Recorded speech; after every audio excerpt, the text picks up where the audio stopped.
Good morning. More lists for the South African Nationals. This one is from David and it is an MSU list. Very unusual. And here you go. So the MSU, if you don't know that concept, go and watch my video with my David from my team on the topic. It is when you have multiple small units and you sort of saturate the table with that. And this one is one of those true ones. We have 20 order dice, which is in the horde range, but you're not seeing a lot of large units. So that is what makes it an MSU list and not a horde list. 1,000 points on the dot. He brings the inexperienced second lieutenant. Oh, by the way, this is the Guadalcanal American theater list. So it has some very interesting choices that I think David is going to use because it's what makes this really good. So he has the inexperienced second lieutenant, the lieutenant tax, and then he saturates the table with Marine Raiders. Look at this. He has their veterans, they are 81 points per unit. He has 1 NCO with a submachine gun, 3 with BARs and pistols. So they have a tough fighter, all of them, and stubborn, and they're 4-man units.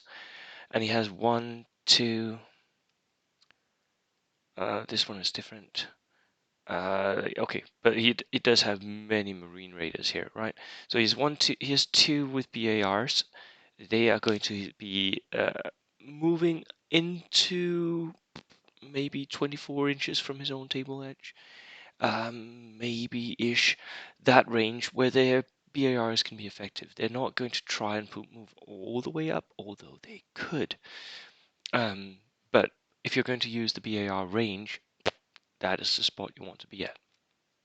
Then he brings in the Air Force Observer, Air Force Forward Observer with the extra man.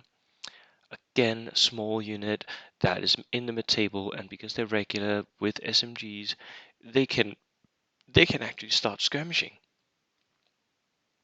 Then he has a larger unit of Marine Raiders here, 2 riflemen, 1 NCO with a submachine gun, 2 infantry with submachine guns, 3 with BARs, and 5 have pistols. So all of them have tough fighter. This is his assault unit. This is his one unit where he puts a lot of different stuff on it so that it can actually assault stuff. 149 points. It's very expensive, but it is also it's really a good skirmish unit at the same time as it's an assault unit.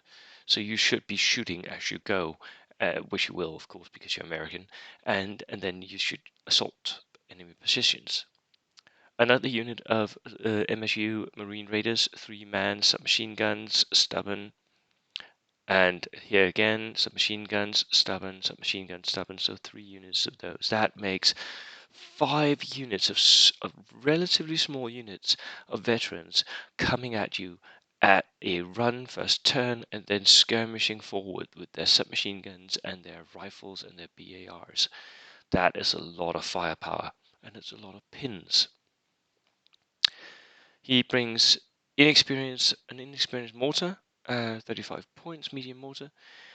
Double bazooka teams, again going for the small teams that are effectful. These are going to be his vehicle hunters. Very cool. And then a flamethrower team, again regular. Sniper team, pistols on those. So again, they can also double up as skirmishers if they want to. Submachine guns on those. They are really good skirmishes. If you don't need a sniper, you might not, then just have them go on MSU and be skirmishers with their SMGs. Warthog, again, small unit, veteran, and they can have an SMG, tough fighter, going out, giving pins. Perfect. And here comes the kicker. Look at this amount. 1, 2, 3, 4, 5, 6. 6 Jeeps. 6 Jeeps. Wow. One of them is a veteran Jeep because he had a few points left over. Damn, that is a lot of Jeeps. So he can even motorize a lot of his SMG units and just throw them up against the enemy. so they get a better move that first turn. This is a really good attempt at an MSU unit. Oh, my tongue. Lovely, lovely, lovely, lovely. Really good MSU. Yeah, let me know how it went, David, because I love this MSU stuff. It's really cool. Cheers.